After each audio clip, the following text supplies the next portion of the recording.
Ok, então já podemos começar. Então, hoje, né, é o nosso último encontro científico do ano, né? É um prazer estar aqui com todos vocês, né? Infelizmente, hoje estamos aqui nesse formato online novamente, mas houve um momento da Covid, então, para segurança de todos e saúde de todos, estamos aqui, né? Então, hoje a gente vai contar com o nosso querido presidente, Alexandre Jordão, né, que vai nos falar da palestra dele, A Hipocrisia do Analista e Desonestidade Intelectual. Né? Alexandre se propõe, partindo de um conceito de Ferese, a hipocrisia do analista, né, fazer uma reflexão nisso a partir da questão teórica do analista em relação à sua teoria e à sua prática, tanto dentro quanto fora dos consultórios. Certo?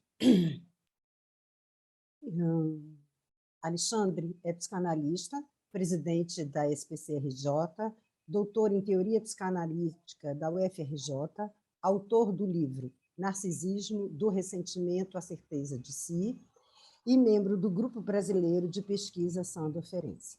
Alexandre, é com você.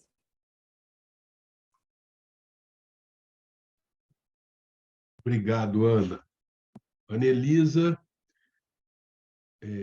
inicialmente eu fui vice-presidente da Ana Elisa quando há 2 gestões ela foi eleita pela segunda vez presidente da SPCRJ, depois ela foi minha vice.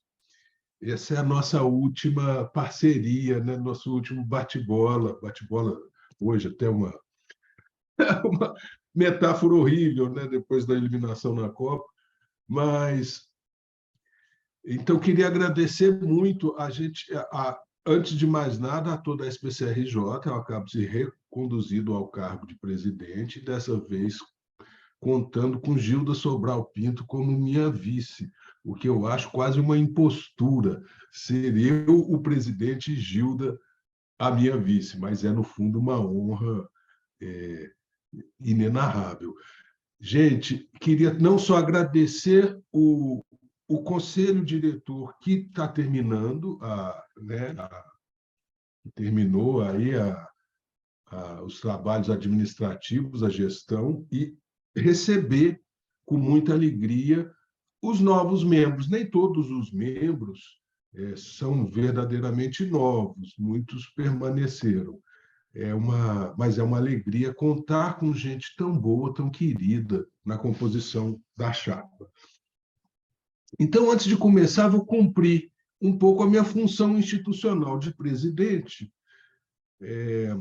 anunciando a todos o tema do ano, que acaba de ser escolhido através de voto, né, direto de todos os membros da sociedade, em 2 turnos. O tema vencedor foi Psicanálise e Virtualidade, Limites e Possibilidades. É isso que vai orientar os nossos trabalhos no ano que vem. Vou dar início, então, à minha palestra. Queria agradecer também esse convite. Outro dia, na primeira reunião do novo Conselho Diretor, até tive oportunidade de, no fundo, de externalizar uma questão que com a qual eu tenho me defrontado ultimamente, é que, na condição de presidente, eu tenho assumido, em muitas ocasiões, a função de coordenador de mesas. E isso me afastou um pouco de fazer comunicações a partir de considerações teóricas ou clínicas na própria SPCRJ. Isso continuo fazendo em outros lugares, né? no Grupo Brasileiro de Pesquisa Sandoferense, em outras instituições, mas não aqui. Então, me dá muito prazer, e por isso eu quis retomar esse tema da desonestidade intelectual. Na verdade, é uma proposta conceitual, mas que eu gostaria de fazer para a sociedade, né? Que isso já foi feito em outro lugar. Durante a minha fala, eu vou trazer essas informações específicas, mas queria que aqui, particularmente, a gente pudesse ter um debate em torno disso. Então, aproveitei o convite para retomar esse tema. Vamos à palestra. Eu chamei de hipocrisia do analista, que é um conceito fereziano, e desonestidade intelectual, que é a noção que eu estou propondo. Eu vou ler, gente, porque eu acho que eu organizo melhor as ideias. É claro que, eventualmente, interrompo para fazer comentários em relação a determinadas passagens. As relações da psicanálise com a política têm sido objeto de algumas considerações bastante instigantes e atuais. De uma maneira geral, aqueles que, assim como eu, defendem que esta relação é indissociável, especialmente necessária e urgente no momento histórico de recrudescimento de ideologias e práticas fascistas, têm sido aparentemente muito mais numerosos e dispostos a tornar públicas suas opiniões e suas investidas críticas.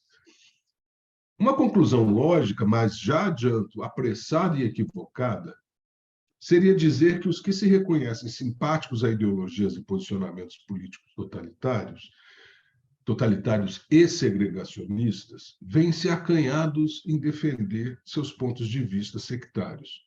Mas isso não é verdade. O que discutiremos a seguir é um dos modos de apresentação que a defesa de ideias discriminatórias e fascistoides tem assumido no campo intelectual nos nossos dias, e, em particular, e muito mais grave, dentro mesmo do universo psicanalítico. Essa palestra de hoje fará uma ponte entre dois artigos meus anteriores, ambos inicialmente proferidos oralmente e que só posteriormente serão publicados em texto. São dois artigos que devem sair em duas publicações diferentes no início do ano que vem. Para examinar mais detalhadamente a noção de desonestidade intelectual, que foi proposta no primeiro desses artigos, e as relações da desonestidade intelectual com as defesas do analista, que é o que eu vou aproveitar do segundo artigo. O primeiro foi produzido especialmente para o ciclo de palestras Ferenczi como Pensador Político, promovido pelo Instituto Nebulosa Marginal a convite de seu presidente, Sérgio Gomes. Esse ciclo de palestras aconteceu ao longo desse ano de 2022. Minha fala teve o título Retórica do ódio, desonestidade intelectual no campo psicanalítico, e aconteceu no dia 13 de agosto. Ali propus essa noção que eu vou retomar agora. O segundo artigo foi escrito por ocasião do colóquio A Supervisão na Psicanálise Contemporânea, transmissão do estilo clínico empático, um colóquio organizado pela Ludmila Petrovski e o Daniel Kupperman e promovido pela USP como disciplina aberta, com transmissão ao vivo pelo YouTube nos dias 20 e 27 de setembro de 2021. Teve o título O Analista, Seu Narcisismo e o do Supervisor. Ali examino como, tanto no entendimento de Ferenczi como no de Lacan, o aspecto mais nocivo ao bom andamento de uma análise é a incursão de aspectos narcísicos defensivos do analista nas sessões. A proposta de extrair passagens específicas de ambos esses artigos e fazê-los conversar é dar um passo adiante no exame da questão da desonestidade intelectual, entendendo que ela se deve, assim como a hipocrisia do analista, a aspectos narcísicos defensivos dos autores. Hipocrisia do analista. Comecemos com Ferenczi. Ele não mede suas palavras quando busca chamar a atenção para um fenômeno clínico que diz respeito exclusivamente à postura e às atitudes do psicanalista no setting, e que prejudicam diretamente a análise do paciente, chegando mesmo a paralisá-la e inviabilizá-la. Muito antes de Lacan formalizar a noção de resistência do analista, Ferenczi já alertava para o quanto o fracasso de qualquer análise diz respeito primordialmente a limitações do próprio analista no exercício do seu ofício. Em Princípio de Relaxamento e Neocatarse, um texto de 1930, chega a nomeá-la expressamente de contrarresistências, por correspondência a contratransferências, né? As transferências, quando emanam do analista, são contratransferências, as resistências que o analista, então, que emanariam dele nas sessões seriam contrarresistências. Para Ferenczi, são ocorrências contratransferenciais das quais o analista se defende, por exemplo, assumindo uma postura de superioridade, uma atitude blasé, atribuindo ao paciente a responsabilidade pela estagnação da análise ou apontando-lhe a atitude inadequada na análise. Na verdade, recusando-se a assumir, até para si mesmo, que foi afetado pelo material do paciente. Essa atitude dissimulada é, para Ferenczi, não somente um erro técnico na condução de uma análise. Para o paciente traumatizado, seria uma catástrofe no sentido de reproduzir exatamente a hipocrisia dos adultos que haviam protagonizado o trauma. Reproduziria esse ambiente ou essa postura afetiva e teria por consequência a cristalização dos sintomas decorrentes daquela experiência. Em Análise de Crianças com Adultos, de 1931, Ferenczi relaciona essa postura do analista à sua própria inabilidade ou impossibilidade afetiva de se aproximar verdadeiramente da singularidade daquele sujeito. Eu cito, nosso próprio conforto se recusa a adaptar-se às particularidades da pessoa. Fim da citação. Sair da posição defensiva e do conforto que dela parcialmente decorre, exigiriam do analista que estivesse atento e disponível afetivamente para evitar abertamente reproduzir o ambiente traumático. Nova citação do mesmo texto. É uma vantagem para a análise, diz Ferenczi, quando o analista obtém êxito, graças a uma paciência, uma compreensão, uma benevolência e uma amabilidade quase ilimitadas em ir o mais possível ao encontro do paciente. Aprende-se muito assim sobre a insinceridade e a hipocrisia que o paciente frequentemente observou em seu ambiente, sob a forma de ostentação ou pretensão de amor. Insinceridade, olha o termo aí. Em Confusão de Línguas entre os Adultos e a Criança, texto fundamental de 33, ele retorna ao tema nos seguintes termos, nova citação. A situação analítica, essa fria reserva, a hipocrisia profissional e a antipatia dissimulada de que o doente se dá conta com todos os seus sentidos, não difere essencialmente do ambiente que outrora, isto é, na infância, tornou-o doente. Fim da citação. O oposto do tato e da sinceridade total, que ele aponta como essenciais na condução de qualquer análise, ainda mais em casos mais difíceis. Desonestidade intelectual. A hipocrisia do analista é um fenômeno clínico. O que aqui propõe chamar de desonestidade intelectual é o seu correspondente imediato no campo conceitual, tanto interno quanto externo à psicanálise. Aquela mesma postura fria e de reserva, postura de fria reserva, né, citação anterior, e a antipatia dissimulada também podem estar presentes no material teórico conceitual produzido no universo intelectual. A desonestidade intelectual usa estratégias enviesadas na construção de seus textos e o faz de maneira velada. Não revela seus objetivos imediatos e procura dissimular quaisquer traços políticos e ideológicos de seus desenvolvimentos e conclusões. Apresentam-nas como consequências diretas do livre exercício do pensamento sobre aquele tema específico.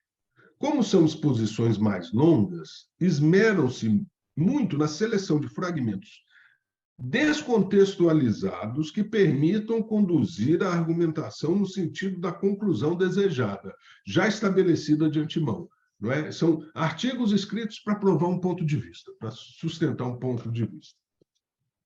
Dedicam-se. É claro que vocês estão percebendo que essa palestra de hoje conversa diretamente com o nosso encontro clínico de 2 semanas atrás, né, do Ricardo Salstega.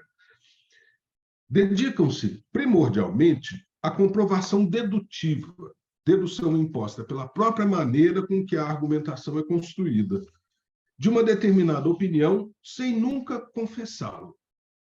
O objetivo nunca é o exame crítico de um assunto específico, mas a apresentação de um ponto de vista como se este fosse irrefutável. Os termos na oração são cuidadosamente escolhidos e o encadeamento de ideias segue uma sequência lógica pré-definida de modo a que só possa mesmo conduzir à conclusão que interessa ser apresentada. Concordam que, ao dizer fulano foi vitimado por um câncer ou fulano fez um câncer, passo mensagens diametralmente opostas,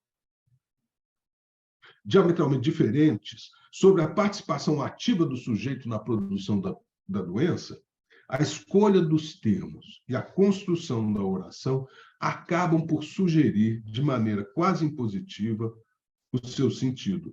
No artigo original, gente, eu encaminho essa discussão a partir da noção de vontade de verdade do Nietzsche, que eu não retomei aqui porque ficaria longo demais. Mas a ideia do Nietzsche é essa, a vontade de verdade, que, no fundo, expressa uma postura de que existe uma verdade única e universal aplicável a todas as coisas, né? Uma manifestação do ideal platônico na própria produção intelectual. Encontramos a desonestidade intelectual nos mais diversos campos em que o trabalho intelectual está presente. Desde artigos de jornais, blogs, peças jurídicas, de publicidade, palestras, a artigos científicos, periódicos respeitados e livros de autores consagrados. Neste último caso, quando os autores são consagrados, temos, inclusive, sua manifestação mais danosa. É danosa por pelo menos 3 aspectos. Primeiro, porque lança mão do respeito e admiração angariados anteriormente para dar validade automática a argumentos deformados produzidos com interesses particulares, como se o currículo por si só garantisse a qualidade do argumento e das conclusões. Segundo, porque nega o aspecto político presente em toda a produção intelectual. Terceiro, porque se justifica justamente com a defesa de que a liberdade deve ser absoluta e, consequentemente, de que todo limite é um cerceamento da liberdade, ou seja, censura. O primeiro ponto fala por si mesmo e nem precisa de mais desenvolvimento para ser compreendido, né? Eu acho que está claro. O segundo e o terceiro estão intimamente relacionados. É principalmente por negar o aspecto político de suas construções conceituais que o termo desonestidade é utilizado aqui. Porque é exatamente esse, o aspecto político, o fator decisivo. Pretender que um autor possa dizer o que bem entender, porque a liberdade de expressão e opinião devem ser absolutas, é o que produz enunciados estapafúrdios do tipo: os nazistas têm direito às suas opiniões e a se organizarem politicamente, como se as consequências sociais e políticas possíveis de tais posturas fossem desprezíveis, ou ao menos comparáveis a quaisquer outras. Todo ato é político, toda escolha é política, todo saber é político. É isso, por sinal, que mais aproxima Foucault de Nietzsche. Ao empreender sua arqueologia dos saberes a partir da busca pelas condições de possibilidades do seu surgimento, Foucault, em As Palavras e as Coisas, nos apresenta um quadro em que a sociedade é protagonista, para o bem e para o mal. Práticas e costumes sociais, científicos e intelectuais só existem enquanto respaldados por uma rede de micropoderes que lhes dá sustentação. ou lhes condena ao desaparecimento ou ao ostracismo. Essa rede somos todos nós. Somos todos agentes políticos. É fundamentalmente uma rede de poder. Cito Roberto Machado, na introdução à microfísica do poder. Microfísica do poder, no fundo, é um apanhado de texto do Foucault, organizado pelo Roberto Machado. Diz o Roberto Machado. Foi um grande, né, enorme professor ali do IFIX. Rigorosamente falando, o poder não existe. Existem, sim. Oi.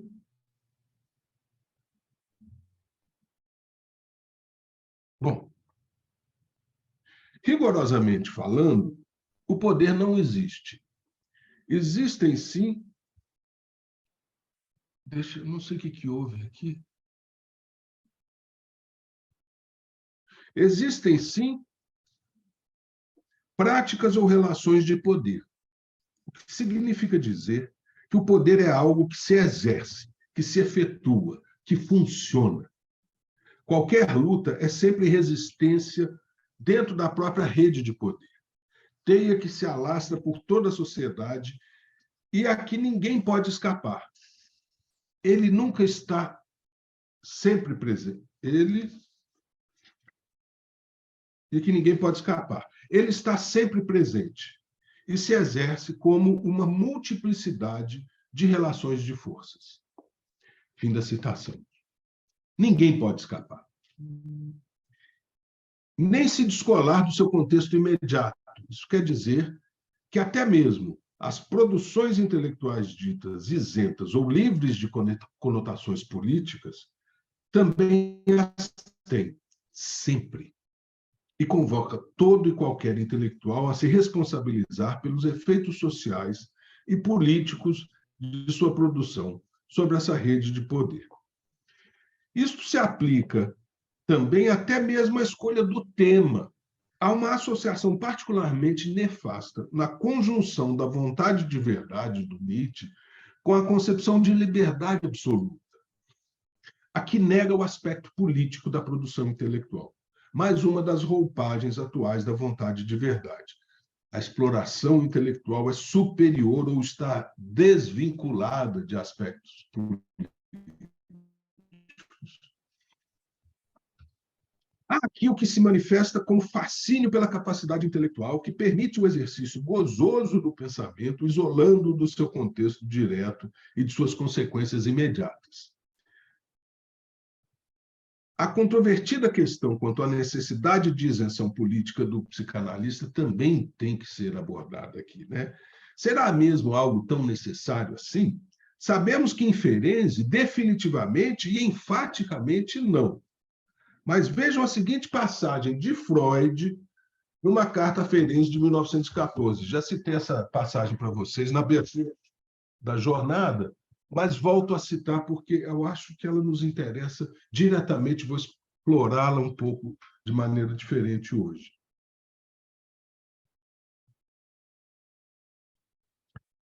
Ele está falando, era dezembro de 1914, né? A Primeira Guerra Mundial já tinha 5 meses. Inicialmente, a ideia que as pessoas tinham tanto na Áustria quanto na Hungria, era o Império Austro-Húngaro, né? Mas, de uma maneira geral, é que seria um conflito resolvido em pouquíssimas semanas. E ali já estavam com 5 meses. Aí diz o Freud.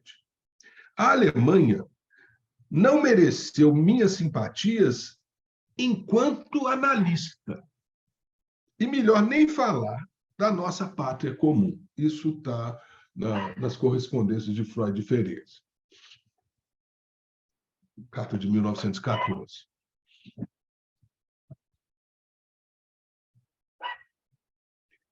É enquanto analista que Freud emite suas avaliações políticas. Ao analista, sabedor da pluralidade desejante, da sobredeterminação e das manobras psíquicas de cunho defensivo que atuam de modo a dourar qualquer pílula, tais artimanhas são evidentes, ou pelo menos deveriam ser, né? Enquanto analistas, sabemos das motivações inconfessadas sobredeterminadas. Por isso é fácil desconstruir discursos totalitários e pretensamente unívocos. Não fazê-lo, ou pior, abrir mão voluntariamente dessa habilidade, significa mais que um equívoco, uma desonestidade intelectual covarde e mesquinha. O narcisismo do analista. Na análise, uma ocorrência fundamental constitui a ferramenta clínica mais importante. Em Freud, a comunicação entre inconscientes. Em Ferenczi, a capacidade de sentir com. Qual o maior empecilho para a permeabilidade necessária ao sentir com e à comunicação entre inconscientes? Para Ferenczi e Lacan, é o narcisismo do analista. Vejamos por que em cada um desses autores. Em Lacan, a questão da formação do analista está diretamente relacionada às suas considerações sobre o desejo do analista e do sujeito suposto saber, desenvolvidas no seminário livro 11. Partindo da noção de iância, articulada com o umbigo dos sonhos, de Freud, ele salienta uma característica fundamental do inconsciente freudiano que afirma estaria sendo negligenciada. Cito Lacan. O inconsciente se havia refechado sobre sua mensagem graças aos cuidados desses ortopedeutas em que se tornaram os analistas da segunda e terceira gerações, que se dedicam, no que psicologizando a teoria psicanalítica, a suturar essa iância. Do que se trata? Fim da citação. Do que se trata? Enfatizar que o inconsciente é algo que não se dá a conhecer senão pelas suas formações, e que essas são, em si, nada mais do que interpretações de algo que também foi constituído como interpretação. Uma nova citação. A interpretação do analista não faz mais do que recobrir o fato de que o inconsciente, em suas formações, sonho, lapsus, xixi ou sintoma, já procedeu por interpretação. Fim da citação. Não há um início palpável dessa cadeia, a não ser no discurso mítico. Nada mais que um recurso retórico para tornar apreensível aquilo que permanece estranho e inalcançável. Em outras palavras, o que é inconsciente permanecerá inconsciente, sempre. O máximo que podemos apreender desse material não passa de formas aproximativas e metafóricas que, de alguma forma, buscam dar acesso àquilo que, a rigor, permanece desconhecido, pois só conhecemos os seus efeitos. Acontece que a transferência, como a expressão do Lacan, volto a citar, atualização, o tradutor em português teve o cuidado, inclusive, de colocar entre parênteses a expressão em francês, mise en acte, da realidade do inconsciente, atualização da realidade do inconsciente. Né? Transferência como atualização da realidade do inconsciente é uma noção que o Lacan vai trabalhar muito. Essa noção promove uma assimetria que confere ao analista uma posição particularmente privilegiada de depositário da confiança por parte do seu paciente. Essa é a função do sujeito suposto saber, sustentada pelo desejo do analista. O sujeito suposto saber, diz Lacan, é um lugar no inconsciente do sujeito, instituído, podemos dizer com Freud, pelo próprio processo de constituição narcísica de Sua Majestade, o bebê. Ao falar na análise, é a este sujeito suposto saber que o paciente se dirige. E este é seu aspecto fundamental. Se o analista pode ocupar o lugar de sujeito suposto saber, é exclusivamente por uma manobra do paciente. É o paciente que, ao falar durante a sessão, lhe atribui uma onipotência e uma onisciência próprias, que permanecem mesmo quando abertamente afrontadas ou colocadas em dúvidas por esse mesmo paciente. Diz Lacan, eu cito, mesmo ao psicanalista posto em questão, é dado esse crédito de certa infalibilidade em algum lugar. Fim da citação. É aqui que o narcisismo do analista pode confundir as coisas, porque se, por um lado, o paciente faz com que o analista ocupe na transferência um papel de garantia, por outro, o analista efetivamente se sentir possuidor dessa infalibilidade é o que de pior pode acontecer para a análise de qualquer pessoa. Diz o Lacan, nova citação. Ora, ele não se apresenta como um Deus, né, o analista. Não é Deus para seu paciente, observa Lacan. Ao analista aceitar como legítimo, como adequado este trono de absoluta superioridade que lhe é oferecido na transferência, seria cair nas falácias das promessas imaginárias do seu próprio narcisismo. Há uma estranheza que participa de todo e qualquer processo de análise, um não saber e ânsia, um desconforto, diremos com Ferenczi. Em Elasticidade da Técnica Psicanalítica, texto de 1928, Ferenczi também salienta a presença da desconfiança, diz Ferenczi, incredulidade ou recusa, e aponta as defesas do analista como o maior obstáculo à sua superação.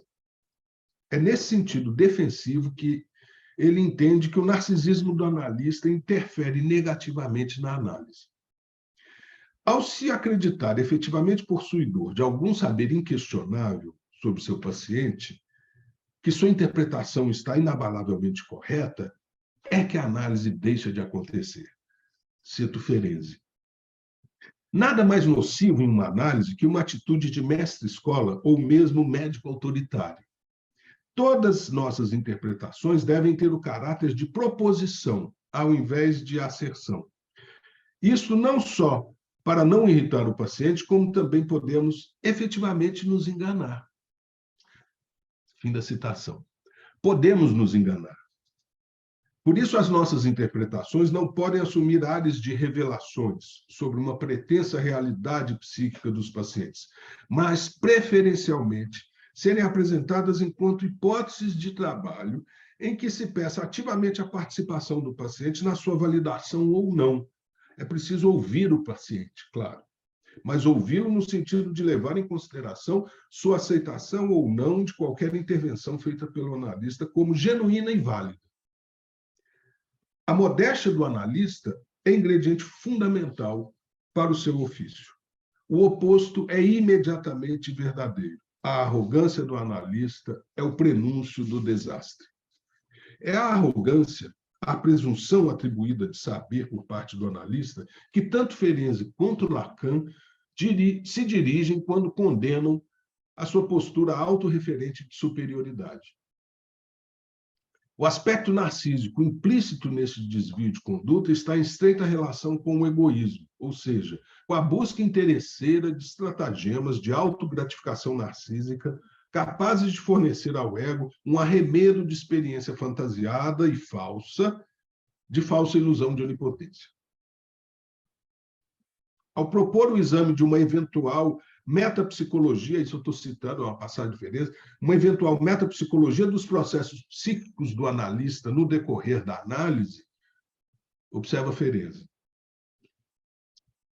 Durante o seu longo dia de trabalho, ele não pode nunca se entregar ao prazer de dar livre curso ao seu narcisismo e ao seu egoísmo. Na realidade, e mesmo no fantasma, na realidade, desculpe, vou retomar a citação. Durante o seu longo dia de trabalho, ele não pode nunca se entregar ao prazer de dar livre curso ao seu narcisismo e ao seu egoísmo, na realidade. E mesmo no fantasma, apenas por curtos momentos. Essa é uma passagem crucial porque destaca dois aspectos aparentemente antagônicos do narcisismo numa mesma oração. O narcisismo egoísta, complemento libidinal do egoísmo, né, como diz Freud na Introdução ao Narcisismo, de 1914, ávido por qualquer oportunidade de prazer egóico decorrente das fantasias de onipotência que recobririam, assim, a própria singularidade do sujeito ali, seu paciente, né, que por isso Lacan remete ao real. E o narcisismo é uma outra faceta do narcisismo, fundamental em toda análise, ainda mais na matriz ferenciana, né? O narcisismo como matriz primitiva da organização subjetiva, que permanece como manancial fantasmático ao longo da vida do indivíduo. Numa perspectiva excessivamente esquemática, mais ilustrativa, eu já estou me encaminhando para o fim, viu, Ana? Numa perspectiva excessivamente esquemática, mais ilustrativa, conclui-se que o primeiro tipo constitui o que há de mais indesejável na atuação do psicanalista no consultório, pois coloca-se como fim em si mesmo, ou seja, faz uso mesquinho do paciente guiado por interesses particulares de autogratificação. O mesmo se aplica ao campo teórico conceitual. Enquanto o segundo, que é o narcisismo enquanto material, manancial fantasmático do analista, né, é fundamento e alicerce do uso operacional das fantasias do analista emprestadas aos pacientes em ocasiões específicas da situação clínica. É um texto do Ferenc, de 1924, ele fala em fantasias provocadas. Seria uma base fundamental do sentir com. Mas mesmo esse último uso, né, das fantasias do analista deve ser parcimonioso, cito Ferenczi, apenas por curtos momentos.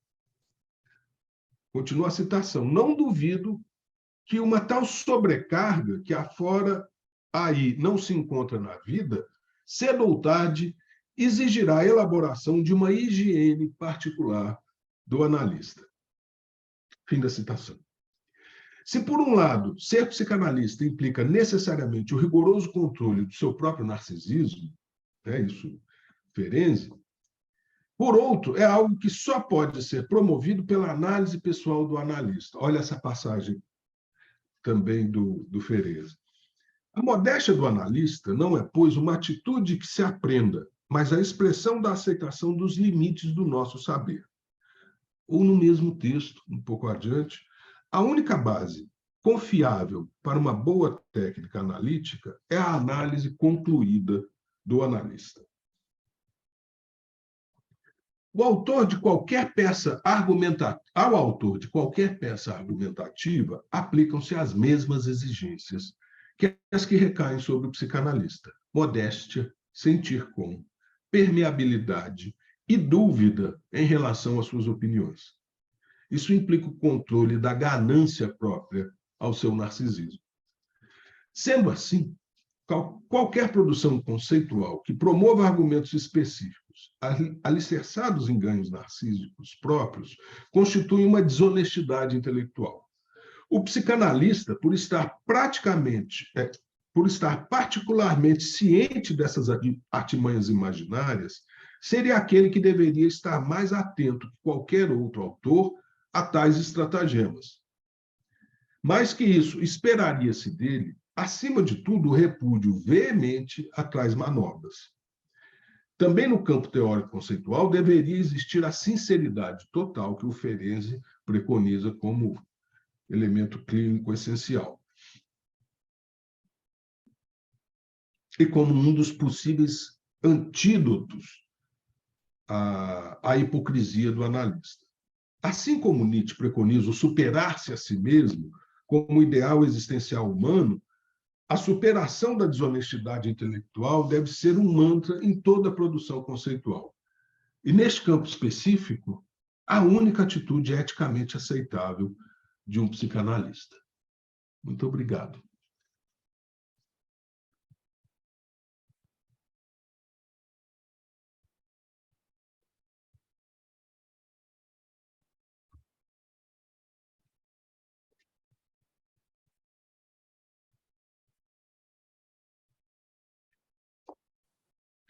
Pronto, não estava conseguindo acessar. Muito obrigada, Alexandre. Então, agora a gente vai abrir para as perguntas, né? Que, por favor, mandem pelo chat para ficar uma coisa, né, mais tranquila da gente ir seguindo com as perguntas e com a conversa. Né? Alguém específico? Deixa eu ver aqui se tem.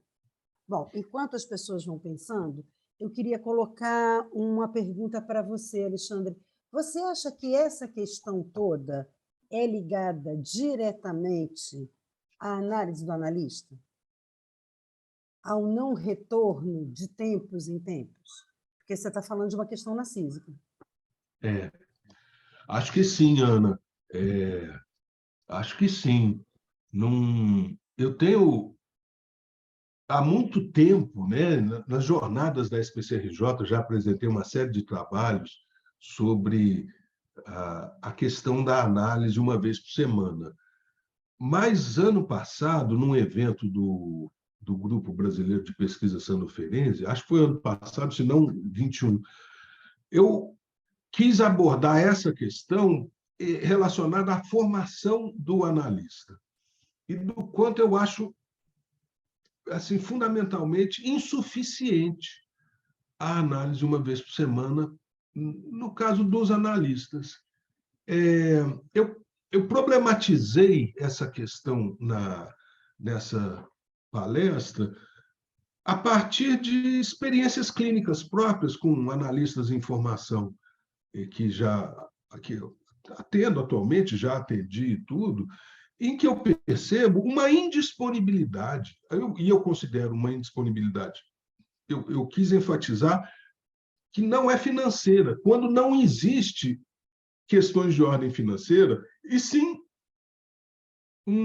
determinados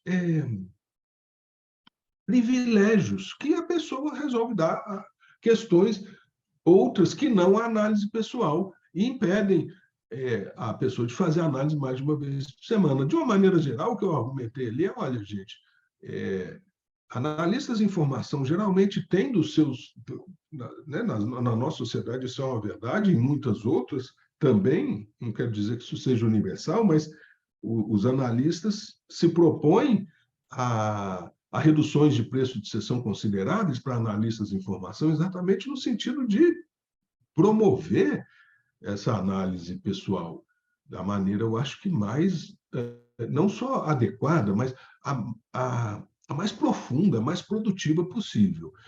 Mas e quando o seu analisando não se dispõe a fazer mais de uma vez por semana, alegando, por exemplo, problemas financeiros, mas você sabe que ele, por exemplo, gasta mais em cabeleireiro do que em análise, gasta mais no nutrólogo do que na análise, gasta mais com, com material esportivo, sei lá, com personal trainer, do que em análise, entende? Isso eu acho que é um fator preocupante. Eu acho que o Ferese já aponta isso desde muito cedo, né?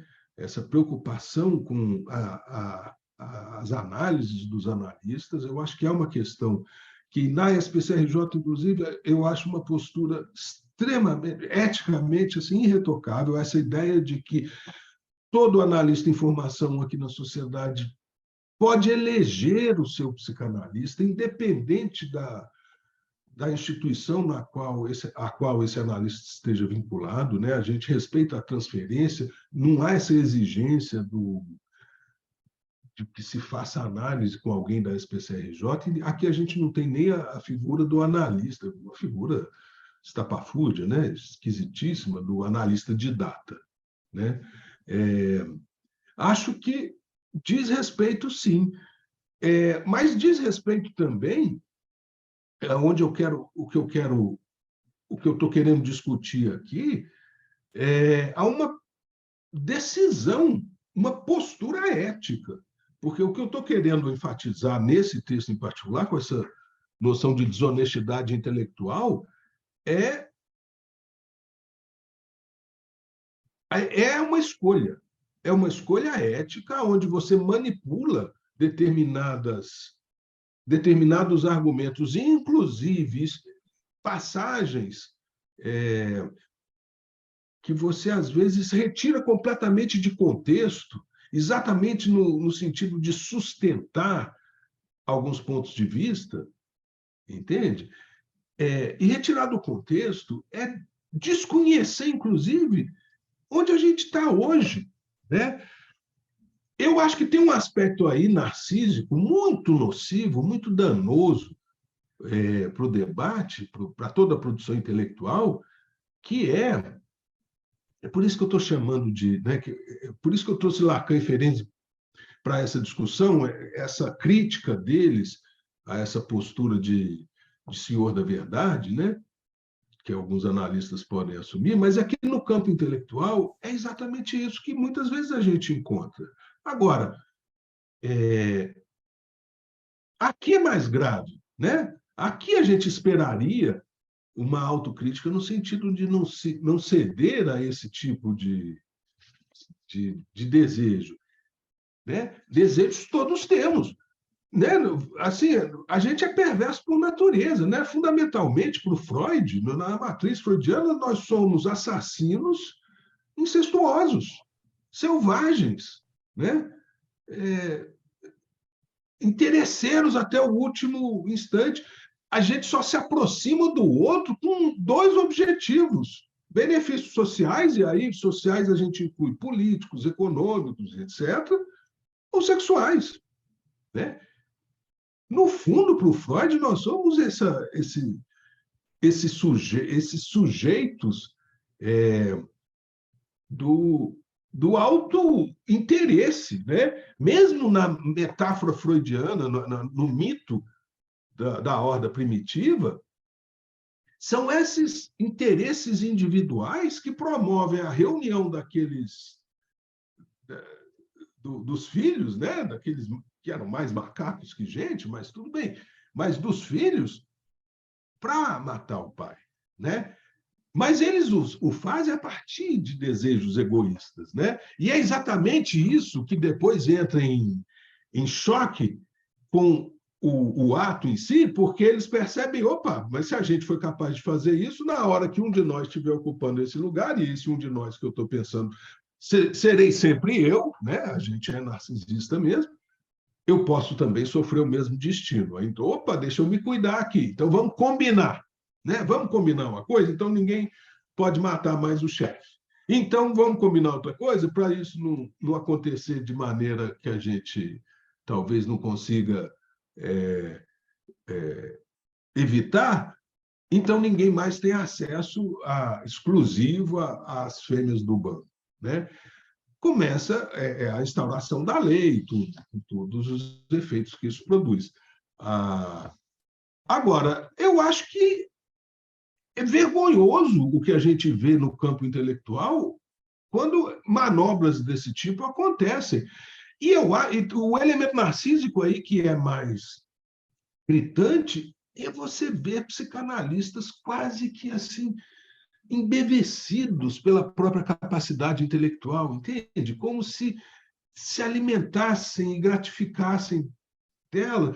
E aí se aventuram a dizer as maiores asneiras, as maiores bobagens, e mais, se auto-atribuem a legitimidade de opinar sobre o que quer que seja. Coisas completamente fora do campo propriamente psicanalítico, sabe? E isso, para mim, é uma exorbitância. Eu acho que é aí que eu vejo uma conexão muito próxima com a, as colocações do Ricardo há 2 semanas atrás no encontro clínico. Eu acho que a gente tem assistido isso. Que isso aconteça nos jornais é uma coisa, né? Com colunistas, com economistas, isso é uma coisa. Que isso aconteça a partir de autores consagrados na psicanálise, aí não é só uma vergonha, né? É uma catástrofe. Eu acho que aí é uma desgraça, né? Por aí. Alexandre, o Sim. Paulo Junqueira enviou a seguinte pergunta: o psicanalista hoje em dia não ocupa um lugar muito menos idealizado, muito menos onipotente daquele criticado por Ferenczi?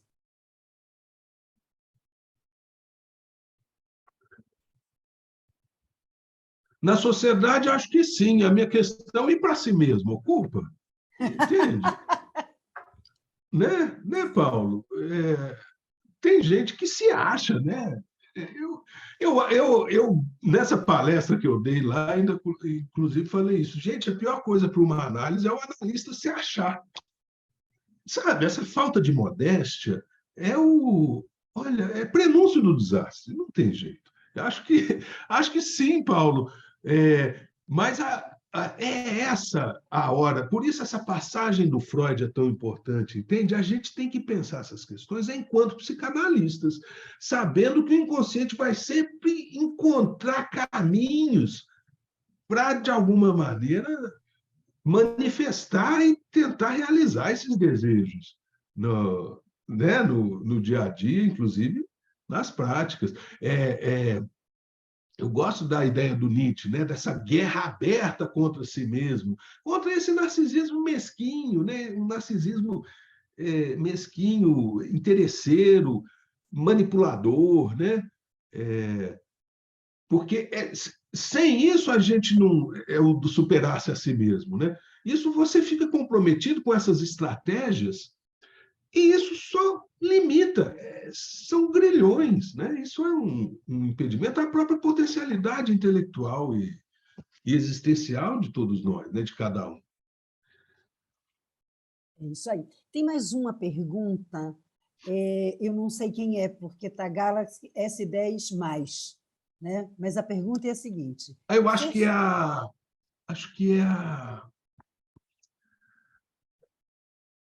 a Lilian, é a Lilian, não é? Ah, é a Lília? Ah, É, então. Ah, oi, Lília, é você. Então, é, pronto, achei.